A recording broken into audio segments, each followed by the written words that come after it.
This is Daf Yom Yerushalmi in the article Oz B'Har Edition on Daf Ayin Dalet Amid Aleph at the two dots, and in the article is the header of Shemer Sholosh Alam Sholosh Arotzais.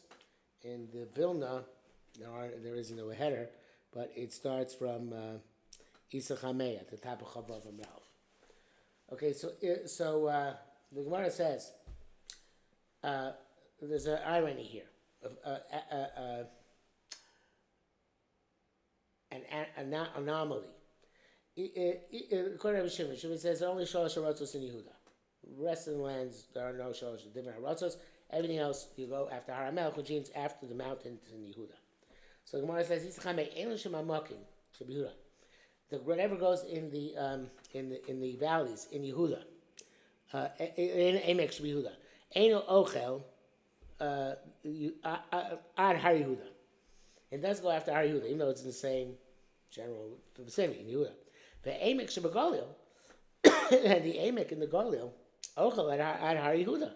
It goes after Mount Yehuda. If its own place, Yehuda, the Emek doesn't go after the Har, then why should the Emek in Galil go after the Har in Yehuda? Shouldn't be a Kapos Omer. And why doesn't explain this?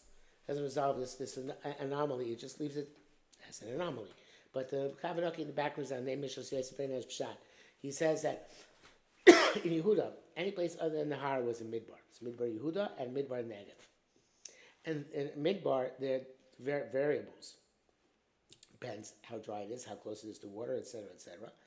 And therefore, it's different than a Har where there's enough water available. So in Yehuda, there have to be three different, the proximity to water in Midbar Yehuda is close to the proximity to the Negev, and therefore the Negev is going to be different than Yehuda. The Midbar of the Negev is going to be different than Midbar of Yehuda, and they're both going to be different than Har HaMelech where there's ample water. In the rest of Eretz Yisrael, there are no deserts. So therefore, the rest of Eretz Yisrael, everything could go like Har Yehuda, which is what the definition is of when there's ample water. It's very nice. Okay, so now the Gemara says, there are no differentiations between lands for Zaysim, Zaysim and Tamarim. Because the animals each time spread widely, and therefore it's all universal. It's also Caribs. The last place where it's still out in the field for Tamarim is Yericho. And Al Zaysim, Chichum Meron Gush Chalav, and Zaysim goes after Meron and Gush Chalav. New Mishnah, Allah Gimel, Ochlan Mufkar V'lo Shomer. So you can eat as long as you have stuff, which is the stuff hefker are available to the animals, and not shomer, even though it's out in the fields. But whatever you're shomer, even out in the field, that is not enough to allow you to not do biur. You have to do biur, so there's no longer anything free and efker out available to the animals. Rabbi Yossi Matir Aval Shomer says it's okay even if it's shomer. In other words, as long as it's out in the field, doesn't matter if you're protecting or not protecting. You shouldn't be protecting it. But if you are, you don't have to biur yet. Okay, similarly, Ochlan Atfichin, you according to maybe it's according to everybody.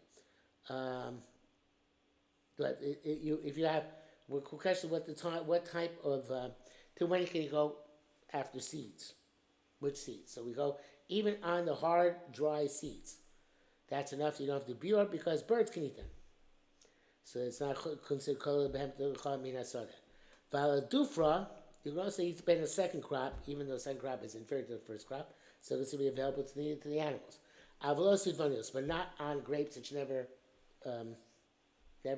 ripen on the vine, because they look already like they're pair of shminis, because they're still in the vine, unripe until shminis.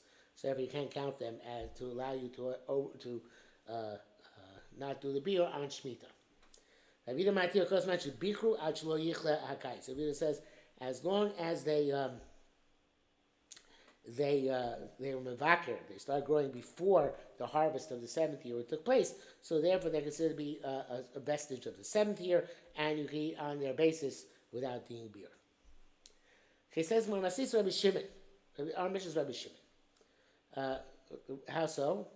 Because Rabbi Shimon is there is time in the crop. But first, let's bring that pasuk. So see what it says, and everybody uses a pasuk, right? Mina so from the field you eat its grain, its produce. As long as there is what to eat from the field for the animal, you at keep from the stockpile at home. Kolamina soda, there's no more left in the animal in the field. Kalei min abayis. So you got to remove whatever you have inside the house as well.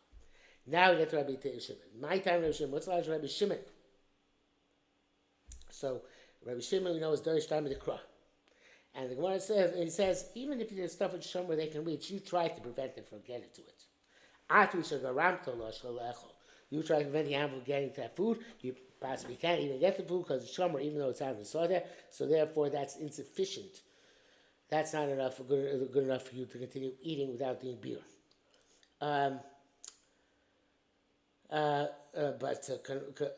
Conversely, the Rabbi Yossi says, who says you can still go after the shomer. He says, okay, you're thinking a bad thing, but look, technically there's stuff out in the field. It's not shomer in your oitzer in a warehouse somewhere locked away. It's down in the field. So therefore you don't have to do beer. Okay? It's hard for the animal to get it. It's shomer, but it's in the field. So therefore there's about in the field, you don't have to do beer yet.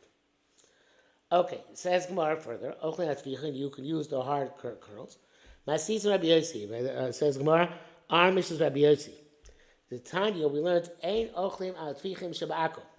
So that which it says, al tvichim, that's also, just like this Matir Shamor, that also is Rabbi speaking al ochlim al tvichim.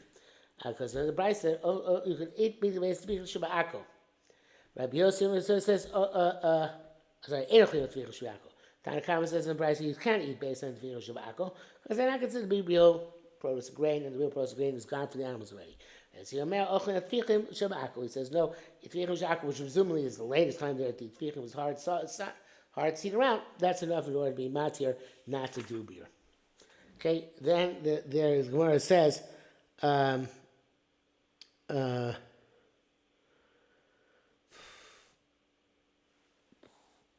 we have a hair in the Kavanah, you know, we have a hair in the art scroll.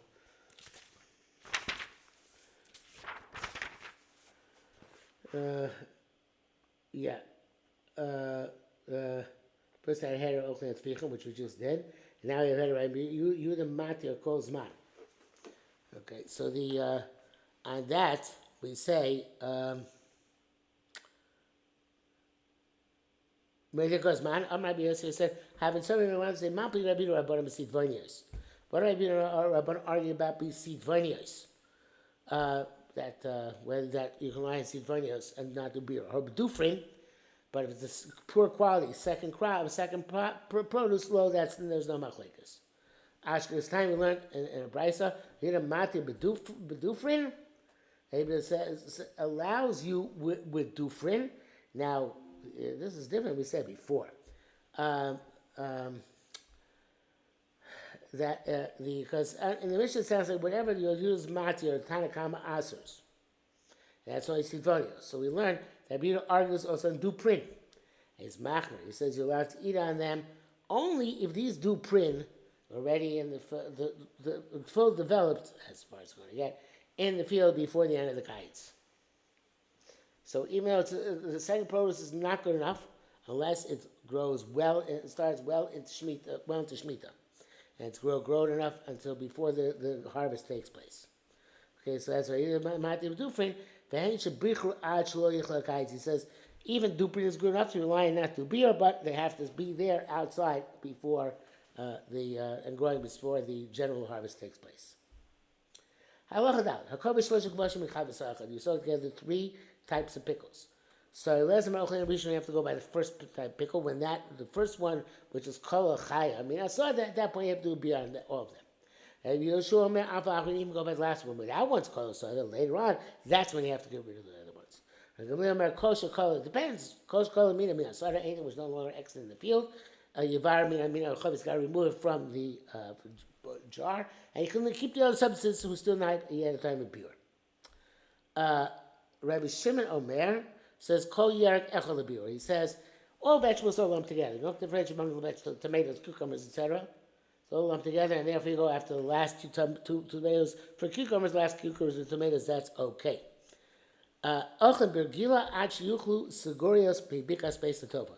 You can remember regiga, which is chalu glogos, which had earlier perek, that even though they're eaten up very quickly. So he says that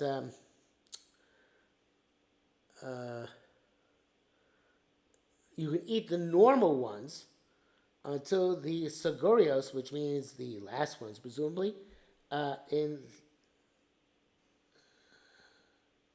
I'm sorry. Is this right? This is all part of Mishnah, right? It's not. I was reading this Gemara, Mishnah.